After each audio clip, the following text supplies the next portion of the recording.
So good afternoon, evening. Thank you all so much for joining us today. It's our first installment of our 2022 lecture series, our Spark from Inspiration to Creation lecture series. For those of you who don't know me, I'm Kate Swanson, interpretation and public engagement educator here at the Rockwell Museum. Here is now a relative term that does not necessarily have a geographical meaning. My home is the Rockwell Museum. But we're used to that. With a new year and new lecture series comes a new Rockwell theme to unite our programs and exhibitions. And this year, we're considering how individual perspectives, unexpected sources, and lived experiences inform the artistic process. Throughout the year, we will present journeys that move from inspiration to creation. Our inspiration today comes from artists' engagement with their environment, as our speaker shares with us the remarkable new exhibition, This Land, American Engagement with the Natural World, at the Hood Museum of Art at Dartmouth College. I'd like to take a moment here to acknowledge that the land the Rockwell Museum occupies is home to the Seneca people of the Haudenosaunee Confederacy. At the Rockwell, we've been talking about when and how to respectfully use land acknowledgements for our programs. So we invite you to learn more about our actionable steps towards working with our Indigenous communities by referring you to the land acknowledgement page of our website, which we're going to link in the chat. Our talk today concerns not individual or collective artistic inspiration, but rather how we as museum workers and stewards of objects can be inspired by our collections to create a more inclusive and dynamic standard for crafting narratives of American history. And it is my pleasure to introduce to you today our speaker, co-curator of the exhibition, This Land, Jamie Powell. Jamie is the Hood's first curator of Indigenous art and serves as a lecturer in the Native American and Indigenous Studies Department at Dartmouth. Jamie is a citizen of the Osage Nation and has a PhD in anthropology from the University of North Carolina at Chapel Hill. Her tenure at the Hood has already benefited from several exhibitions she has curated, including Form and Relation, Native American Ceramics, and SIPIC's Dartmouth with Callie Spitzer and Will Wilson. She is a recipient of the 2020 New Leadership Award from Art Table, the foremost professional organization dedicated to advancing the leadership of women in the visual arts. And with that, thank you all for being here, and I'm going to turn things over to Jamie. Thank you so much, Kate, and thanks also to Janelle and the rest of the staff at the Rockwell who have made this event possible. And thank you all for taking the time to be with us this evening. I'd like to begin with acknowledging that I'm joining you from the Hood Museum of Art at Dartmouth, which occupies the lands and waters of the Abenaki peoples and was built without permission from the Abenaki Nation. This institution has also benefited from the economies of slavery and the legacy of economies of slavery and the legacy of African descended captives. This pause and recognition reminds us of the significance of place and the legacies of dispossession and enslavement that sustained and enriched New England. Furthermore, it provides a crucial foundation for building respectful relationships with all who call these lands home today and into the future. I'm really pleased to be with you all this evening and to share an exhibition that recently opened here at the Hood on January 5th. This Land, American Engagement with the Natural World was a collaboratively curated project between myself and my former curatorial colleagues, Barbara McAdam, Morgan Freeman, and Thomas Price. I should also mention that our new Associate Curator of American Art, Michael Hartman, while not part of the original curatorial team, joined the Hood Museum just days before the installation period and has played a key role in seeing this project to the finish line and beyond as we work on programming that will take place throughout. I'm sharing this exhibition with you, not to plug the show, although we'd love to see you before it closes on July 23rd. But because the show serves as a study for the possibilities that exist within institutions' permanent collections. This land is drawn entirely from the Hood Museum of Art's permanent collection and explores the visual, intellectual, spiritual, and social relationships between American artists and the natural world. Spanning works from the early 19th century to the present, it's the first exhibition that features Native American art, both historical and contemporary, alongside the broader American art collection at the hood, which includes art by African American, Asian American, Euro American, and Latin American artists. Through this exhibition, we're asking our audiences to consider difficult questions. Not only our audiences, but our colleagues and ourselves to consider difficult questions. It's a project that we hope will encourage our colleagues to engage in meaningful dialogues about what constitutes American art, as well as who has the power to define it. No single narrative or selection of objects can mime the depth and breadth of such an expansive topic. Therefore, the curatorial team chose to organize the exhibition thematically. We chose this over a strict chronological or cultural delineation. This land as an exhibition raises many questions and provides fewer answers, and urges us to consider our own relationships with the natural world, as well as our hopes for its future. This exhibition is organized into 7 thematic sections, which I'll share with you alongside exhibition photography by the amazing Rob Strong, which I was so happy to receive just a little more than a week before this talk. Here, the first gallery you enter in the exhibition is An Eco-Critical Lens. Through vivid color and elegant compositions, the artists represented within this gallery create works of haunting beauty that temper the catastrophic human impacts of resource extraction, development, pollution, and consumption. The majority of the works in this gallery can be characterized as eco-critical and are largely photographic, which reflects the urgency many of us across the United States and the world feel concerning global climate change and environmental degradation. One question we ask audiences to reflect upon in this gallery is, how are we connected to the destruction depicted in these works? The inextricable link between water and land is exemplified by a canoe made by Abenaki artisan Louis Guild, which also grounds us in the exhibition's presence in Indakana, or Abenaki homelands. It was important for us as a curatorial team to ground the exhibition with this piece being one of the first works audience engage with in our galleries, to ask our audiences to consider our relationship to land without considering our own institution's relationship to occupying Abenaki land felt disingenuous.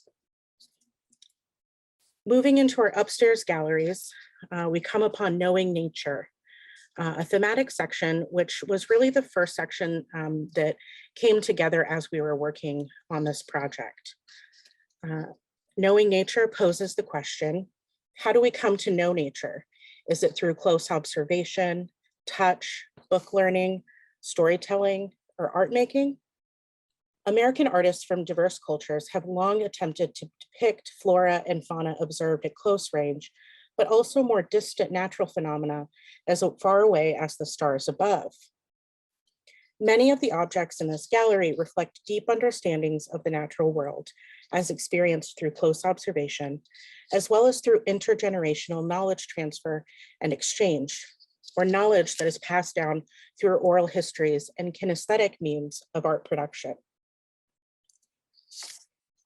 Some of the works reflect a meticulously detailed and scientific approach to nature associated with Enlightenment ideals. This is represented in John James Audubon's pastel of a juvenile red-tailed hawk. The inclusion of detailed notations of the bird's dimensions, weight, and taxonomic classification suggests an element of possession and claiming. This goes beyond aesthetic appreciation. Contemporary works by artists of varied backgrounds, including this print by Walton Ford, reflect intensive looking as they critique practices that threaten the natural world and our own futures.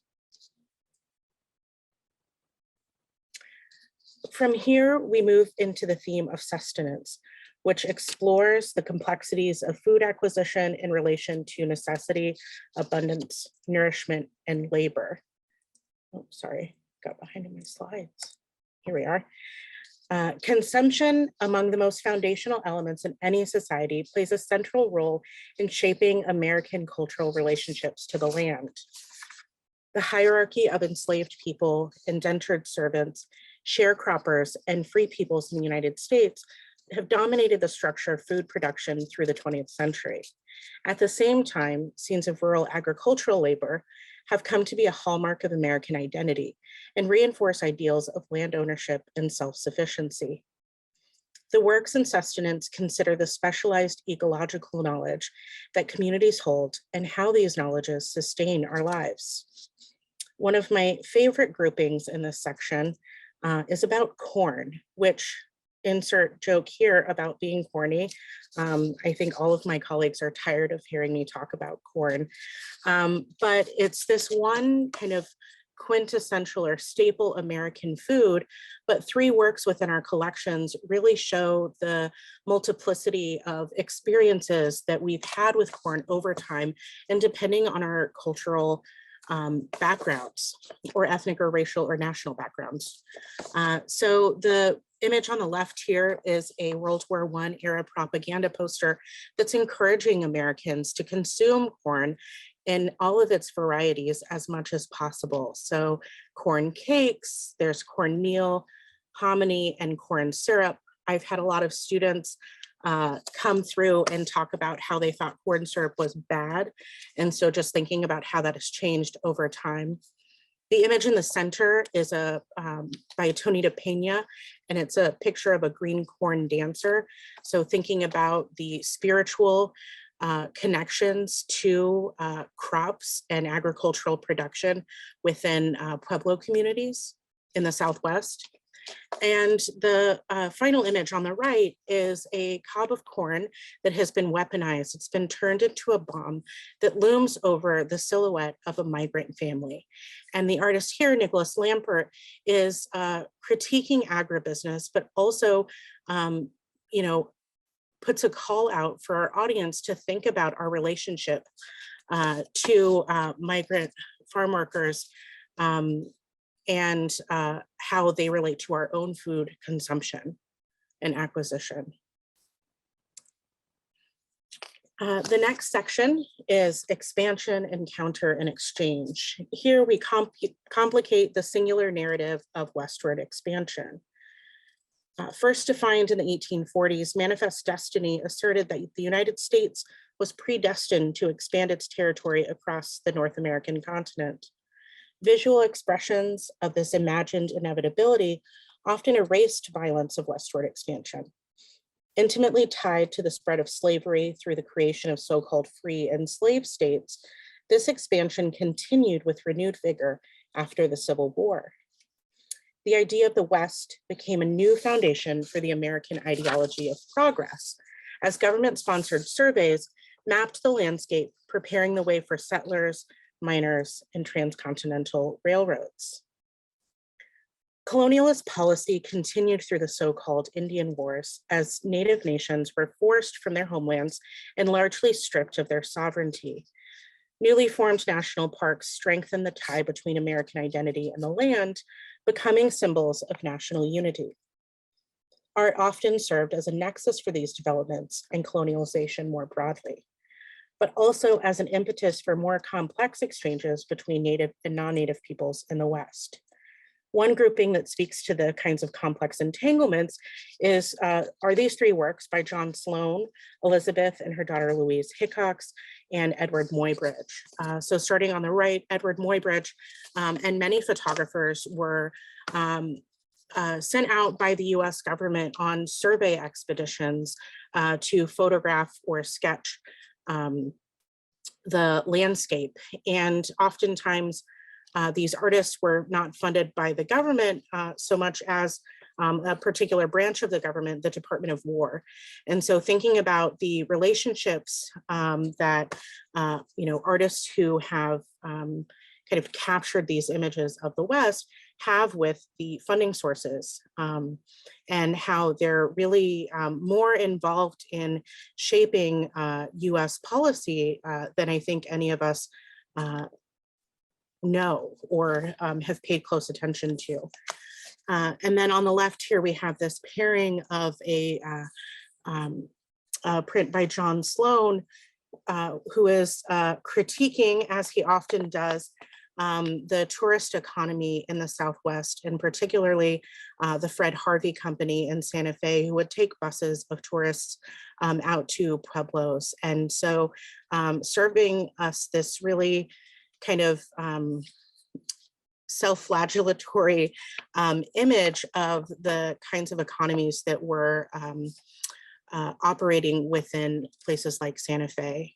However, when we pair it with the basket below that was made by either Louise Hickox or her daughter, Elizabeth, these were women who were working with Grace Nicholson, a curio dealer in San Francisco, and really taking advantage of these trade economies that emerged through tourism, and creating work for the market, but also incredible works of beauty that also perpetuate Indigenous ways of knowing, or specific community ways of knowing, through the harvesting of the materials and the making of these baskets that still use culturally important patterns, but that are also a way for making a living.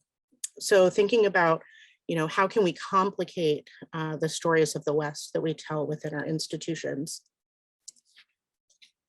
From here, we move into the power of place. This is the most contemplative and interpersonal section of the show. This section turns toward personal relationships with the landscape, exploring how both individual and communal connections are expressed through works of art. It also invites us to consider our own relationships to place and the natural world. From iconic images of national parks by 20th century photographers, as you see here, sorry, it's kind of cut off, the Ansel Adams here, to depictions of urban centers by contemporary New York-based Dominican artists.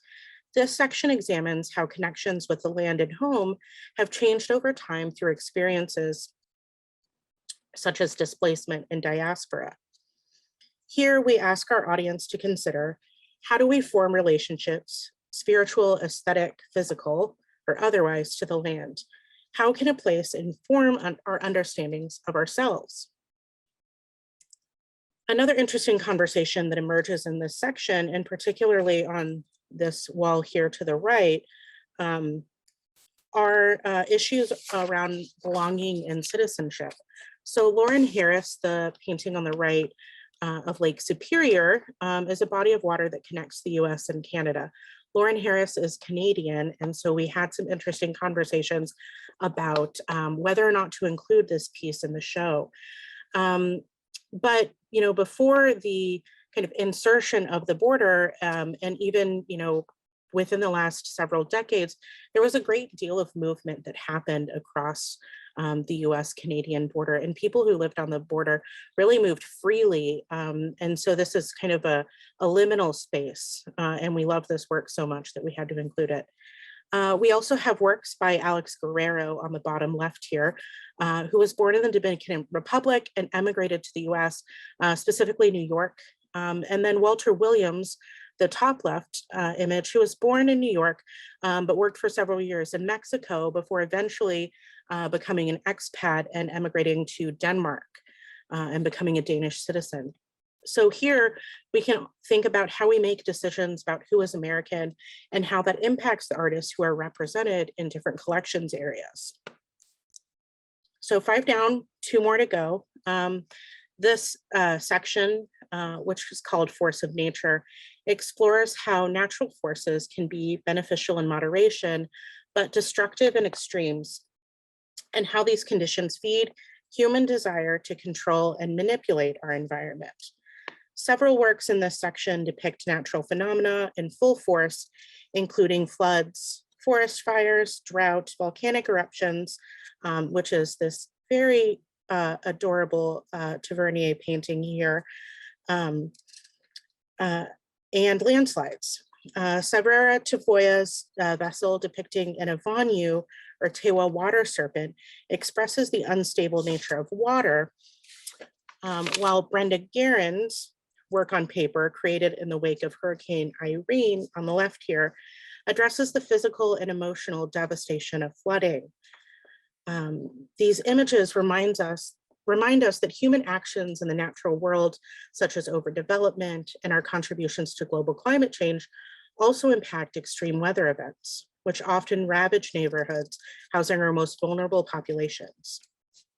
In a different vein, Ken Gonzalez Day's haunting nocturnal photograph on the right depicts a monumental tree and stands in for the many weaponized trees that are known to have supported lynchings, most often of people of color. Certain 19th century landscape paintings, such as those by Thomas Cole, have become ubiquitous representations of the United States. Yet these works were largely made by and for wealthy Euro-Americans. The final thematic section of this exhibition, Reimagining American Landscapes, features the work of artists whose work expands and challenges the visualization of the US beyond these conventional expressions and the disenfranchisement and erasure they can engender. For example, by mapping sites of American violence in her lithograph, The United States of Attica, Faith Ringgold urges a reexamination of historical narratives. Others, such as Michael Naminha, contribute to the creation of more critical visual histories that help us imagine possible futures. So now that you're all armed or very possibly overwhelmed with what I've already presented, I spent some time looking through the Rockwell's collection, which was very fun. And the part that's available online is what I looked through. And I thought through some potential thematic groupings. Just for fun, I put corn into the search because, as I mentioned earlier, it's one of my favorite sections of this land. And I was pleasantly surprised, if not giddy, if I'm being honest, that there are 4 pieces just in what's on view that relate to corn. So here we have Elizabeth Remington, The Two Kings, Corn and Cotton, as well as Barbara Gray Kanatiash, Corn Basket on the top center. And then Thomas Hart Benton, Loading Corn.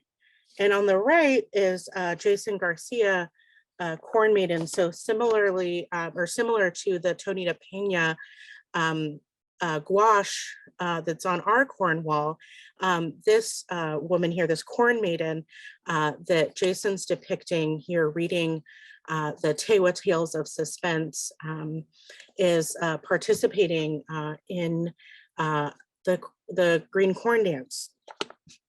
So how can we draw interesting connections between all of these artists who are depicting a singular food?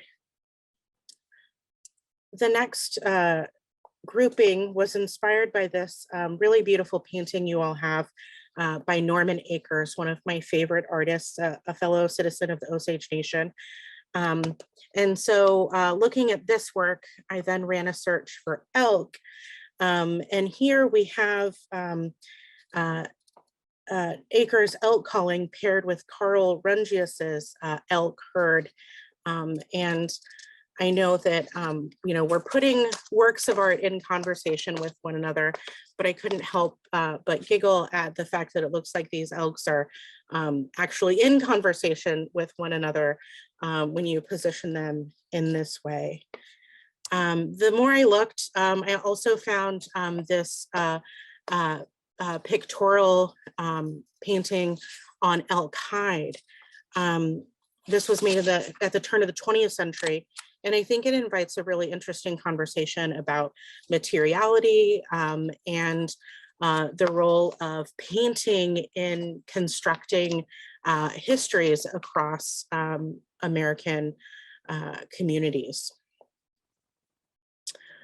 Another theme that emerged as I was browsing through the collection were depictions of motherhood. So on the right is Andy Warhol's Mother and Child from his well-known Cowboys and Indian suite that's in the Rockwell collection, paired with Elizabeth Catlett's bronze of a seated mother and child.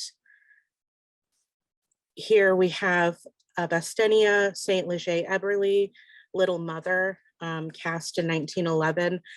So not actually an adult mother, but possibly a younger sibling or niece or nephew or cousin um, taking care of this little one, paired with this Rosalie Fauvel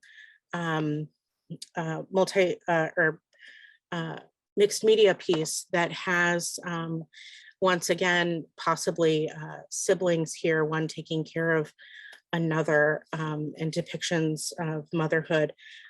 This piece is called Navigating by Our Grandmothers, and then in parentheticals, From Plains Warrior Artist. And so Rosalie here is drawing on this kind of history of Plains pictographic representations of historical events within this image here.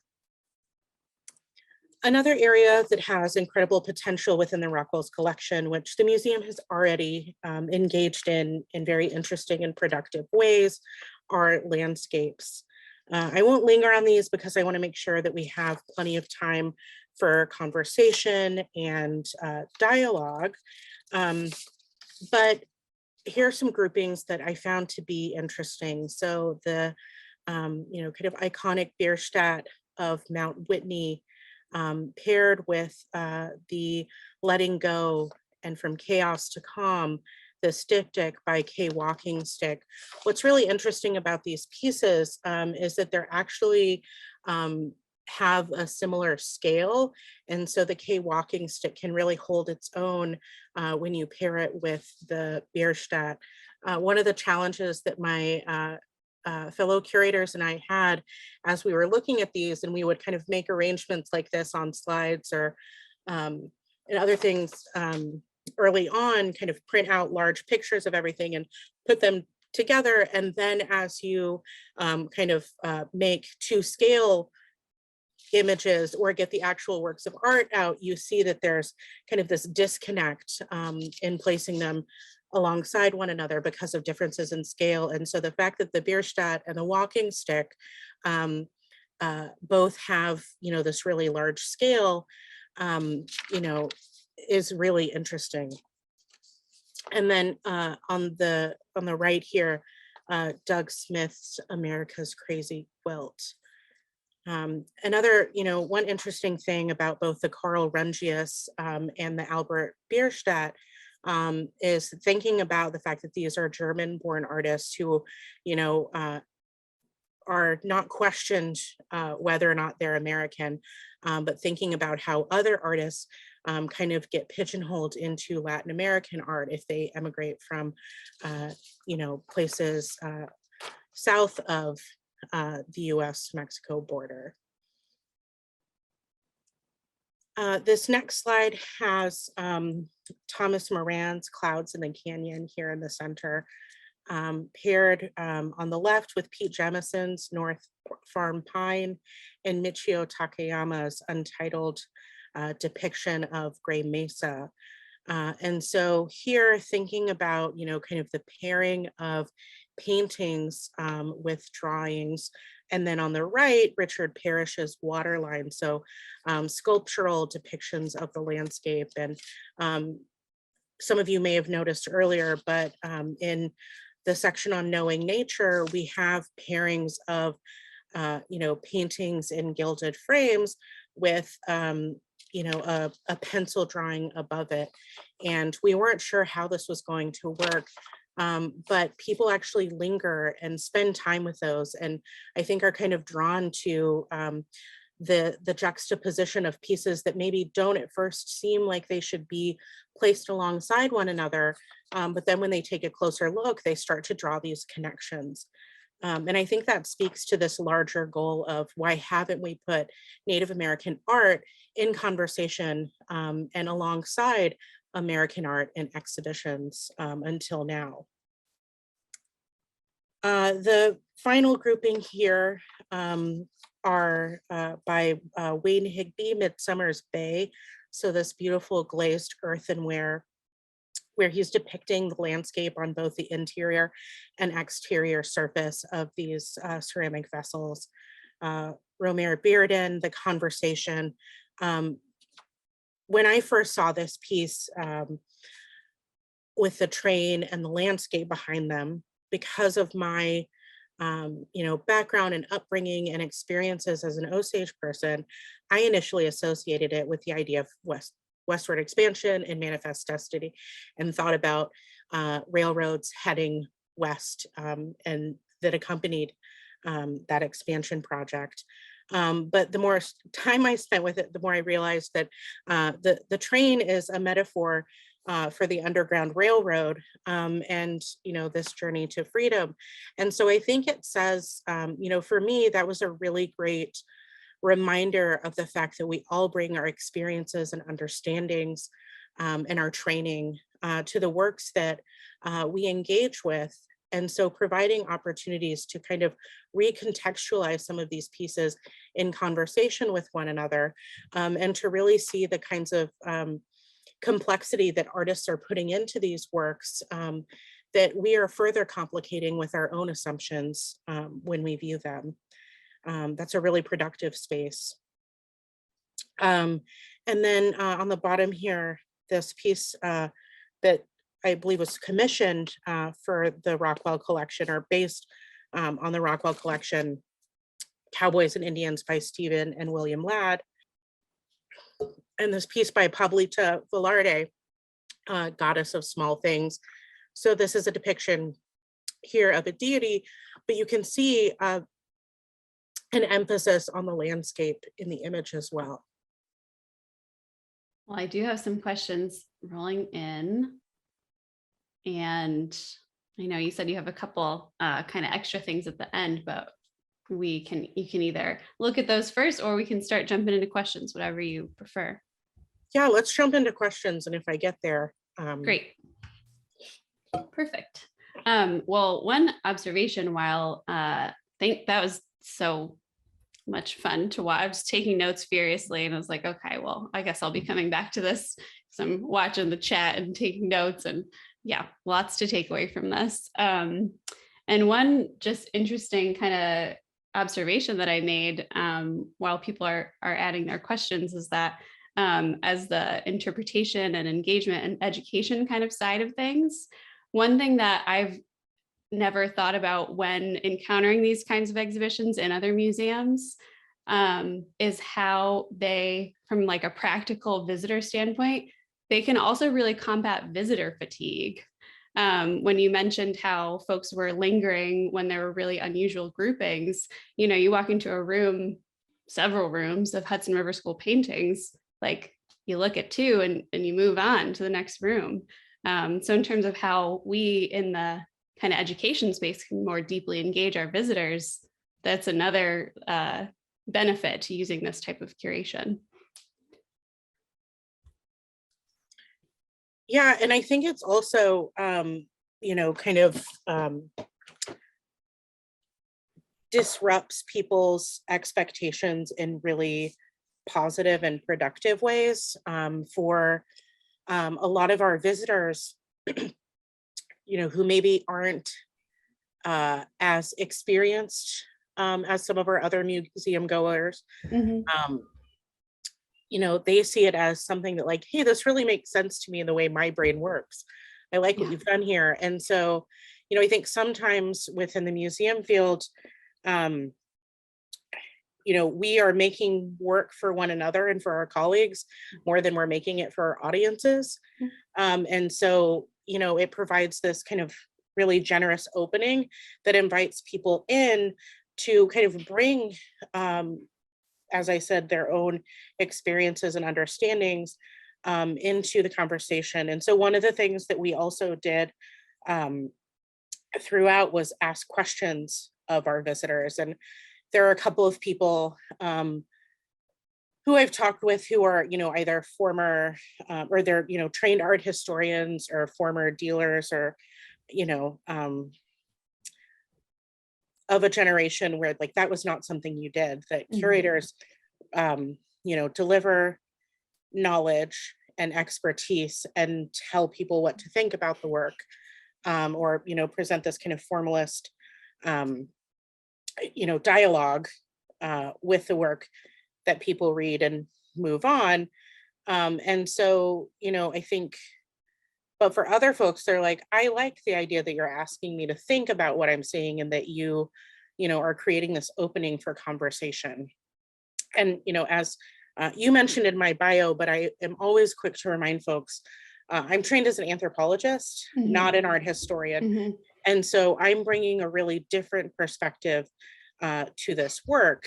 And a lot of folks who specialize in Native American art or Indigenous art are trained as anthropologists because there aren't programs in art history, because for so long, Indigenous art wasn't seen as art, was seen as, ethnographic objects. And so, that training, I think, in certain spaces and conversations, makes me feel a little bit like an imposter, like, oh, I don't belong here. I don't know all these words that people are talking about, or, you know, um, if you start talking about, kind of the, um, I'm good with post-war art, but when you separate it into, different, the more nuanced descriptions, or start talking about the Gilded Age, I'm like, I don't know what this means.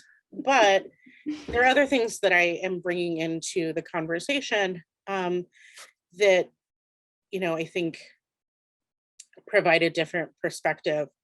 Um, so I was really grateful to have Bonnie McAdam, our former curator of American art, and her curatorial assistant, Tom Price, who's now a PhD student at the University of Delaware, um, who have that background and training to work alongside myself, trained as an anthropologist, and my curatorial fellow, who is coming from an American Studies department and is now also a PhD student in American Studies at Yale, Morgan Freeman. So thinking about, kind of putting this exhibition together started off really early on with a lot of conversations about the kinds of work we thought would be important to put in this exhibition, and then moments of realizing that we didn't understand the language that one another was using. And so developing shared reading lists, and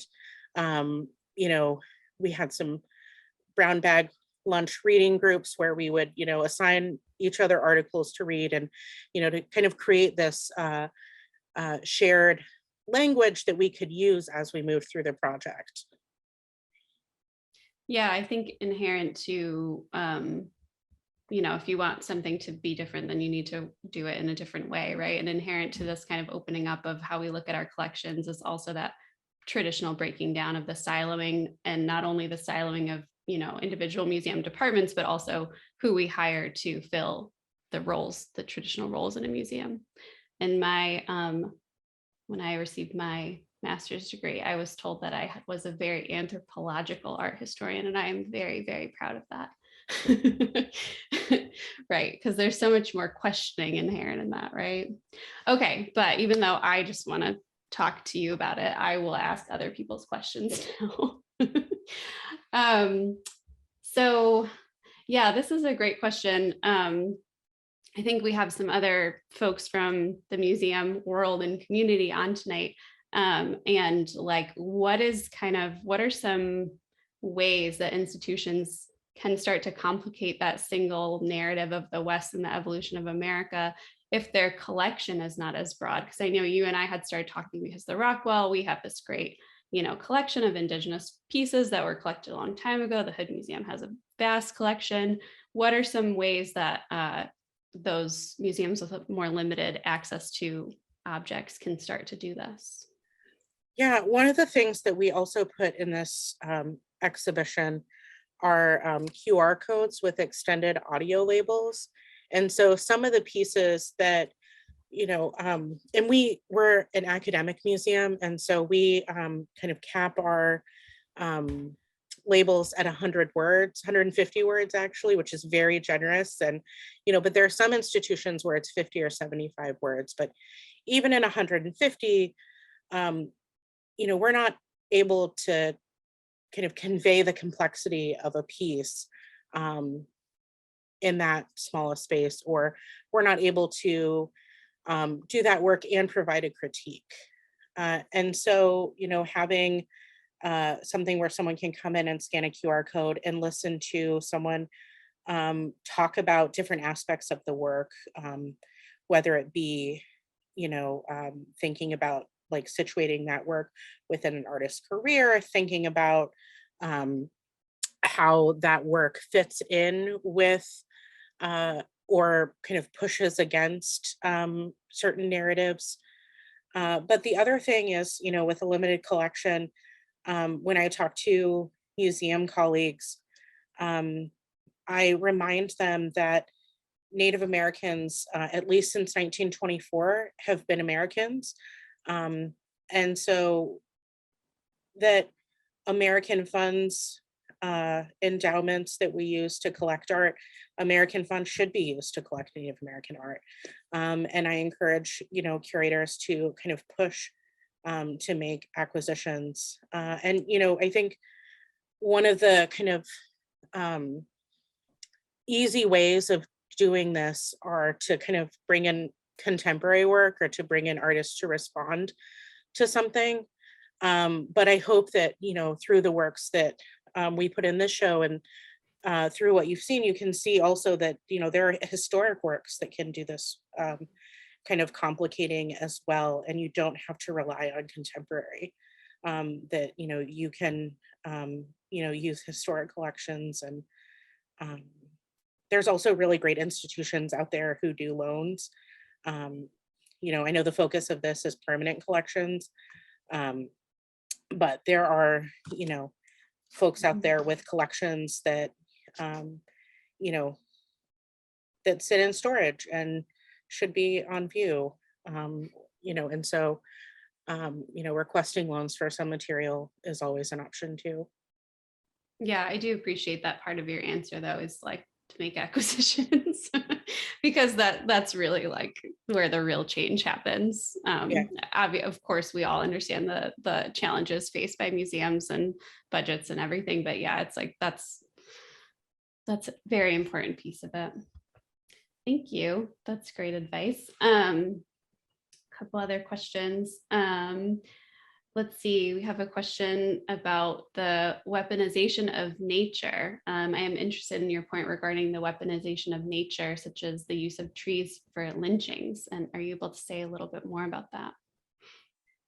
Yeah, let me actually go back to, because it was just a couple, well, go back to that slide.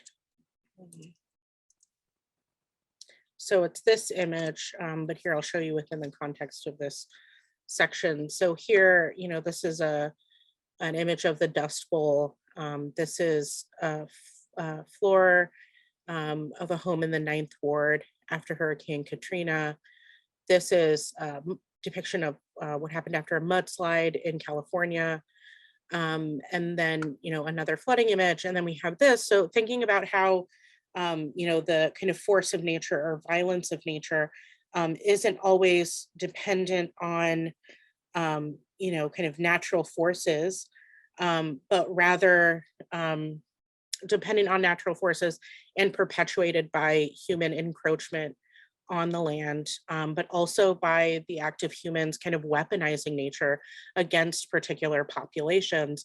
And specifically with this piece, thinking about the ways trees have been used for lynchings. This artist, Ken Gonzalez Day, has a couple of series. This one is speculative. So thinking about trees that may have possibly been used for lynching. He also has a series where he's taken historic photographs of lynchings in California and removed the victims from those and only showing the spectators. And so one of the conversations we had as a curatorial team was, being able to facilitate this conversation, but doing so in a way that doesn't kind of put on view violence against Black and brown bodies within our galleries, to kind of glorify that violence within a museum space was, not the direction we wanted to go. So um, this was one of just a few pieces that was actually acquired um, for the show. So the show is entirely limited to the museum's permanent collection, um, but there were a few strategic acquisitions that we made as we were planning the exhibition, and this was one of them. Thank you. There's a lot of thoughts that go along with that, but I'll get to some other questions. Did you utilize any focus groups specifically of BIPOC individuals when you were working on this exhibition? Yeah, so we had, in addition to the diversity represented on the curatorial team, we had a faculty, two faculty focus group meetings where we presented the checklist and kind of thematic organization of the show and got some really helpful feedback from a diverse group of faculty members. And part of this was to kind of have the conversation about, making sure that we were holding ourselves accountable to our goals, but also wanting to use faculty for that purpose because of their expertise, but also in the hopes that they would use this to teach in their own classes. Yeah, I can only imagine what a treat it is for professors to have that.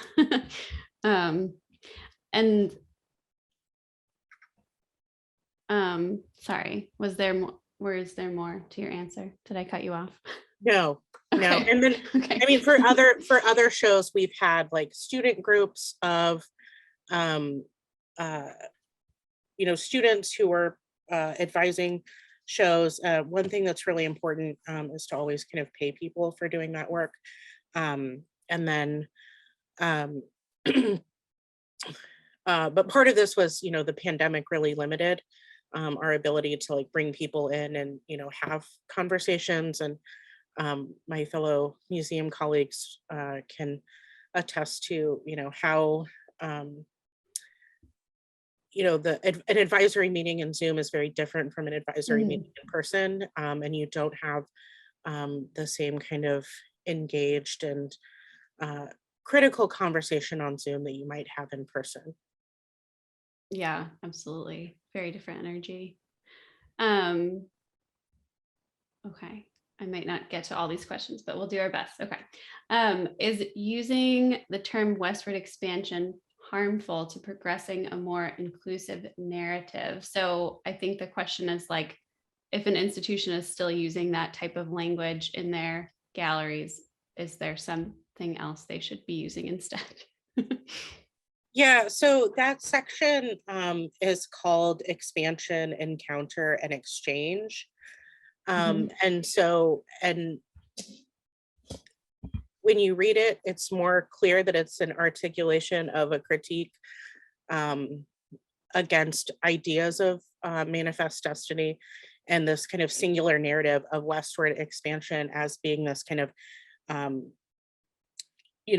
force that pushed through, eliminating anything in its path. And so that title of that section, expansion, encounter, and exchange, actually came through conversations we had with a local middle school social studies teacher who was reframing or came to the museum, and our education specialists, and we had the opportunity to meet with as they were reframing their unit on Lewis and Clark and thinking about how they could tell a more inclusive history or teach a more inclusive history in their middle school social studies class. And so we were talking about thinking about women's roles within this, thinking about kind of the exchange that happened. And so they actually started calling the unit expansion, encounter, exchange, and there's one other E. The fourth E felt like too much. I'm a fan of alliteration, but I think after 3, it starts to feel like too much. So You know, I think we're trying to complicate that, but yeah, I think part of this too, and if you think about the title of the show, This Land, um, that title's been used a lot. Even since we came up with the title for the show, there's been a podcast, there's been, I think, like it's either like a Vermont PBS or VPR special called This Land, and you know, uh, uh, white nationalist groups were chanting "This land is our land," because that was the original title, was "This land is our land," and then that became a chant that was used by white nationalist groups, and we decided that, hey, maybe we shouldn't use this, but it is so ubiquitous, you know, and the idea of westward expansion is ubiquitous, and so it can actually be useful to use these terms to you know, kind of talk with the broader public about some of these more complicated issues. Yeah, that's really helpful way to think about it. And I love that a sixth grade teacher was involved in that decision.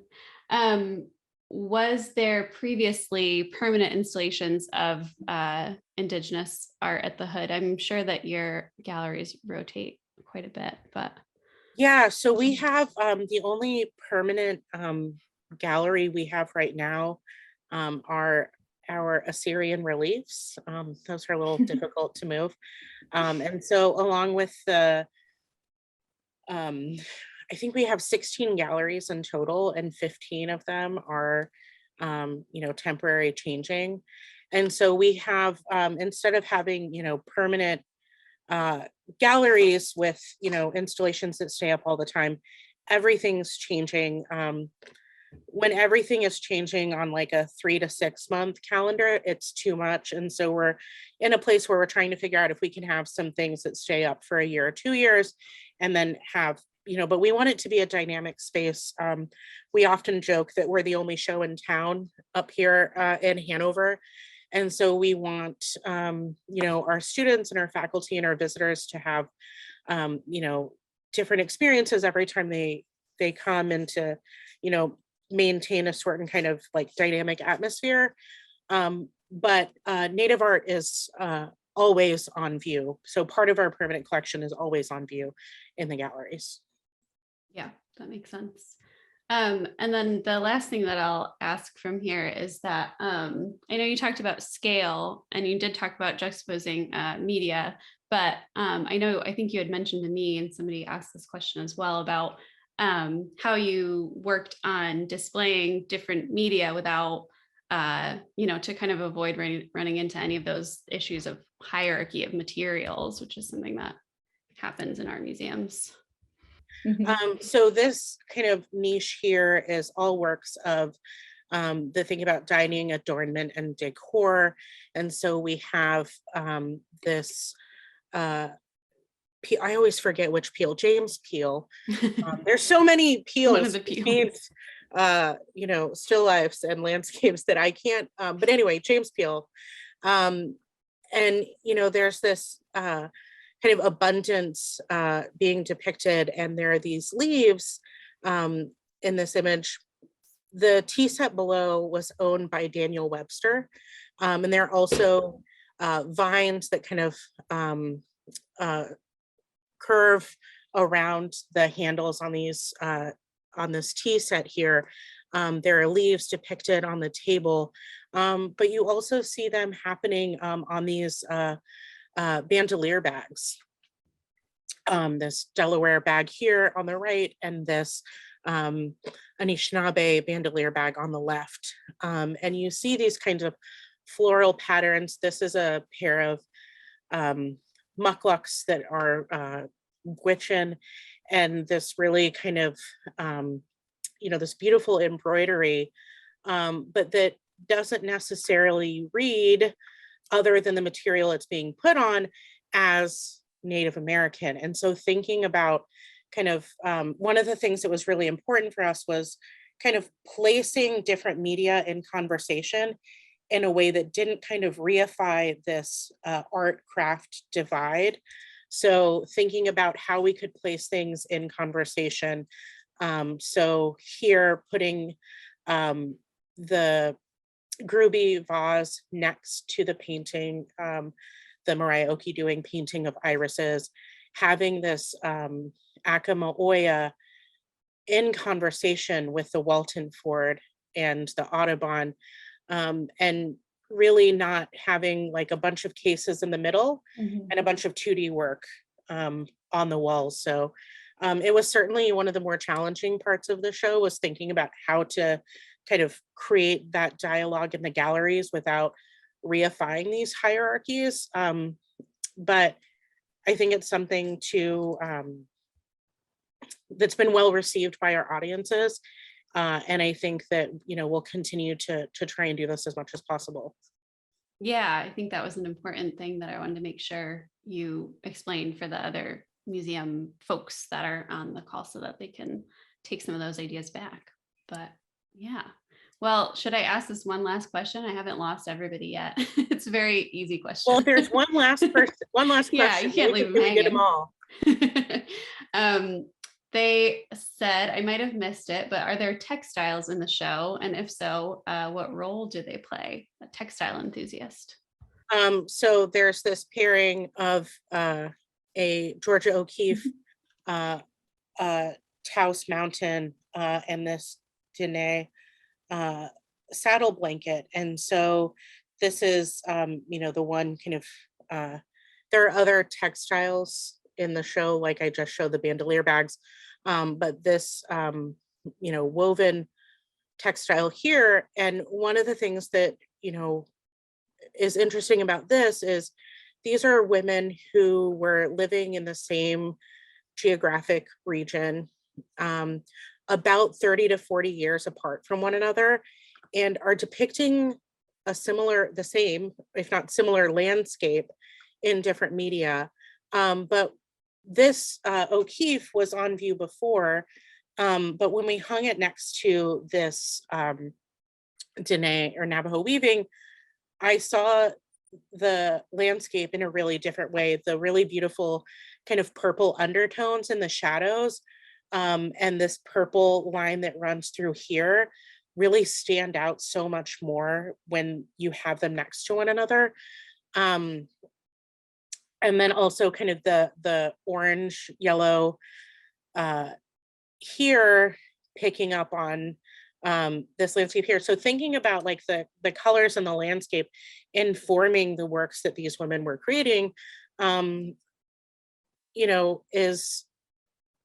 is really wonderful. And that piece, as well as another piece that was on view in the exact same spot, but it was our David Drake jug before, had a bunch of other 20th century arts or 19th century decorative arts around it, but now has things that relate to food acquisition and subsistence. And it's a completely different conversation about that same work of art that's been recontextualized based on what you're putting, around it. And so, I think as we think about engaging our permanent collections more and relying on them more because of budget issues, but also, as we start thinking about sustainability more, that these are really important considerations we can be making to create new conversations with the same material. Yeah, that's that's the tagline for this talk, right? It's like we can use the same objects over and over in these different ways, and they can teach us different things every time that we do that. So I'm so glad. I don't know, maybe that was a plant question to make sure we got there, but it worked. We did it. Well, that's amazing. I'm gonna wrap it up so that everybody can go have their dinner. I wish we could take you out to dinner since it's so nice and warm out here tonight. Wish we had you here. But we'll rain check that. And I hope that myself and some of my colleagues get to take a road trip, New England road trip. Yeah, definitely. Please come up and see us. And thank you so much for facilitating this conversation. And I've never been to the Rockwell Museum, so I'm looking forward to making a trip your way as well. Great. There's lots of wine to drink here. And yes, everybody who is able, this show is up through July 23rd, I think you said. Yes. So, okay. Thank you so much. Have a great evening. And thank you to everybody for joining, and take care.